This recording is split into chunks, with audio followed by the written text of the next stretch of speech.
ভিডিওটি শুরু হয় আর শুরু হওয়ার পূর্বে আমাদেরকে বলা হয় ছোট্ট একটি গল্প।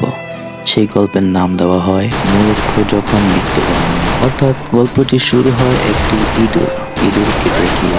একটি ইঁদুর খাবার খুঁজতে খুঁজতে রাজার ঘরে প্রবেশ করলো। কোনো খাবার না পেয়ে একটি হীরের টুকরা গিলে ফেলল। হীরের চুরি যাওয়ার কারণে রাজপ্রাসাদে সবার ঘুম হারাম।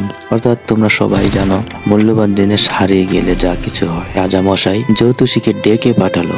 জ্যোতিষী বলে হীরের টুকরো একটি ইঁদুর খেয়ে ফেলেছে। সেনাপতি রাজার হিরে উদ্ধারের জন্য রাজময় পুরস্কার ঘোষণা করলেন। অর্থাৎ একজন শিকারীকে খোঁজ করে ইঁদুর মেরে হিরে উদ্ধারের দায়িত্ব দেওয়া হলো। অর্থাৎ একজন শিকারীকে খুঁজে বের করলো যে কিনা ইঁদুরকে মেরে ইঁদুরের পেট থেকে হিরের টুকরোটাকে উদ্ধার করবে। শিকারী যখন ইঁদুর মারতে ইঁদুরের বাসস্থানে পৌঁছায় তখন সে দেখে শত শত ইঁদুর একে অন্যের সঙ্গে দল বেঁধে শুয়ে আছে। আর একটা ইঁদুর সবার থেকে আলাদা। এক জায়গায় একটি ইঁদুরের উপর রঙিন কাপড়ের বিছানা কবে চিটপটাং হয়ে শুয়ে আছে। অর্থাৎ সে একটি রঙিন কাগজের উপরে সুন্দরভাবে চিটপটাং করে শুয়ে আছে। শিকারী যখন ওই ইঁদুরটাকে ধরে আর তার পেট চিরে হিরে বের করে রাজার হাতে সেটা তুলে দিলেন। রাজা মশাই অনেক খুশি হয়ে শিকারীকে তার প্রাপ্য পুরস্কার দিয়ে দিলেন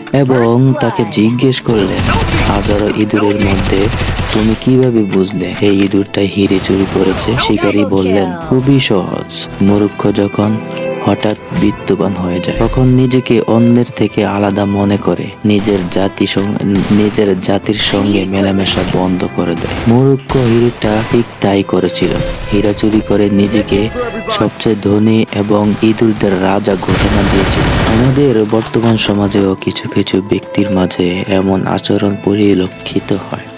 বড় বড় নেতাদের সাথে সেলফি কিংবা ছবি তোলার যোগ্যতা থাকলেই মানুষ কখনো বড় হয়। সাথে সাথে আমাদেরকে বলা হয় নিজেকে কখনো অহংকারী মনে করতে নেই, অহংকার রাখতে নেই, ছোট ছোট জিনিসকে তুচ্ছ মনে করতে নেই। তো আজকের মতো বিদায়। সবাই ভালো থাকবে, সুস্থ থাকবে। আল্লাহ হাফেজ, বাই বাই।